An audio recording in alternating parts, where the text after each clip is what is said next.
gente, seja bem-vindo aí, né, a mais um vídeo aqui do nosso canal. O que a gente vai estar desenvolvendo aí? A gente vai estar falando um pouquinho sobre o nosso Teorema de Pitágoras, né? Então, o que seria esse Teorema de Pitágoras? Nada mais é aí do que uma associação que a gente faz entre os três lados de um triângulo que é retângulo, tá bom? Então, é um teorema aí que a gente usa desde pequenininho, lá desde o coleginho, a gente está trabalhando aí com esse famoso, né, Teorema de Pitágoras, tá? Então, a gente vai estar aí enunciando o nosso teorema e vamos fazer também um exemplo aí nesse vídeo, tá? Então, junto comigo vai estar aqui o nosso amigo Wilson, ó, que vai ficar de olho, sempre ele fica de olho em tudo que a gente faz aqui, né, relativo à matemática, tá? Então, o que a gente vai fazer, o que a gente vai desenvolver a partir de agora, né? Então vamos lá. Então, primeira coisa, como eu disse, o Teorema de Pitágoras ele é associado a um triângulo, que seria um triângulo retângulo. Mas o que seria isso, né, Zé? O que é um triângulo retângulo? O triângulo retângulo nada mais é do que um triângulo que apresenta para a gente um ângulo de 90 graus. Então, se você tem uma figura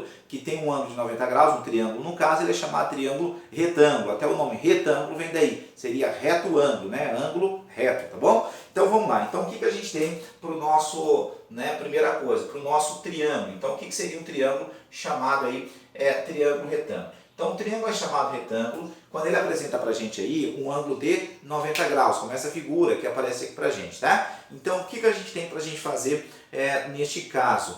Então, quando a gente trabalha com o triângulo retângulo, a gente costuma dar nome para os lados que ele apresenta. Então, ele tem dois lados ali junto ao ângulo de 90 graus e um outro que é oposto, né? Então, esses dois lados junto ao ângulo vão ser chamados de cateto. Então, aqui a gente tem um cateto e aqui a gente tem um segundo cateto. Então, você tem dois catetos aqui no nosso desenho. E o terceiro lado é a nossa hipotenusa. Essa hipotenusa é o maior dos três, tá bom? Então, por que eu sei que ela é a maior dos três? Porque tem um teorema dentro dos triângulos aí que diz o seguinte, que o lado maior fica sempre oposto ao ângulo maior. Então por que eu sei que o ângulo maior é aqui embaixo 90 graus, né? Então todo triângulo a soma é 180 graus, são os ângulos internos. Se você já tem um que é 90 graus, os outros dois tem que dar 90, os dois juntos. Então se os dois juntos tem que dar 90, evidentemente que nenhum deles vai passar de 90, não é? Então o maior ângulo realmente é o que está embaixo, que é o 90 graus. Aí automaticamente o maior lado vai ficar oposto a ele, vai ficar na frente dele. No caso nosso seria a hipotenusa, que a gente representou ali, tá bom? Para efeito de enunciar o teorema, a gente costuma dar nome aí para esses catetos, hipotenusa. Não uma abreviação, a gente vai chamar de uma letrinha, né? Normalmente aí a gente chama isso aqui de A, certo? Um cateto de B, né? E o outro cateto de C. Então a gente costuma usar isso aqui para representar os lados da figura. Obrigatório? Não, tá? Pode chamar lá em cima de B, embaixo C, não tem problema.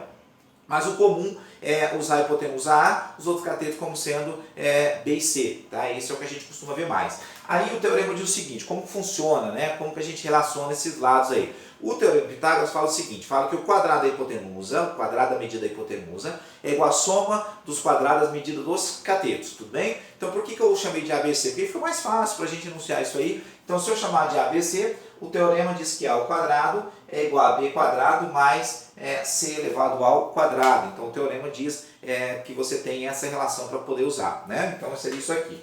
Agora, se pergunta assim, né? Tudo bem, tem um teorema e tal, mas quando que eu vou usar esse teorema aí, né? A gente vai usar o teorema quando você tem um triângulo retângulo, evidentemente, e você precisa, por algum motivo, associar as medidas dos três lados. Ou você tem dois, está faltando um, tá bom? Então, quando você quer associar os três lados, é a hora que a gente vai usar o nosso Teorema de Pitágoras, né? Então, por exemplo, ó, só para ter uma ideia, imagine que vem uma questão que nos coloca assim, ó, você tem um triângulo aqui assim, certo? Ele é retângulo, uma hipotenusa medindo 13 e um cateto medindo 12, um x. Numa certa unidade, centímetro, metro aí, né? Depende o que vier pra gente numa questão, num probleminha, né? Pode ser centímetro, metro, quilômetro, não sei, tá? Não interessa. A unidade aí não tem problema, é importante saber a conta. Aí é o seguinte, o que a gente vai desenvolver em cima dessa figurinha? Eu quero descobrir quem que é o x. Por que eu sei que eu vou usar o Teorema de Pitágoras aqui, nesse exemplo, né? Eu sei que eu vou usar o Teorema de Pitágoras nesse exemplo, por quê? Porque você tem dois lados e quer achar um terceiro, e o triângulo é um triângulo retângulo. Então dá pra gente se valer, dá pra gente usar o nosso teorema. Então como que ele vai funcionar? Olha só, você vai pegar o quadrado da hipotenusa, no caso 13 ao quadrado é 169, não é? É igual ao quadrado do primeiro cateto, seria 12 ao quadrado, que é 144, mais, né, o outro que seria x elevado ao quadrado, o outro cateto. Então esse aqui é o que a gente tem para a gente desenvolver. Agora, chegou nesse ponto aí bonitinho, aí não tem muita frescura mais, por quê? Porque a gente vai precisar descobrir só o x, já está associado ali, você fez uma igualdade, né, que apareceu o x no meio, agora é só desenvolver, é só calcular. Então você tem 169, ó, 144 para se diminuindo, vai dar 25, igual a x ao quadrado, né? Se x ao quadrado igual a 25, quem vai ser o nosso x daí, né? Você extrai a raiz de 25,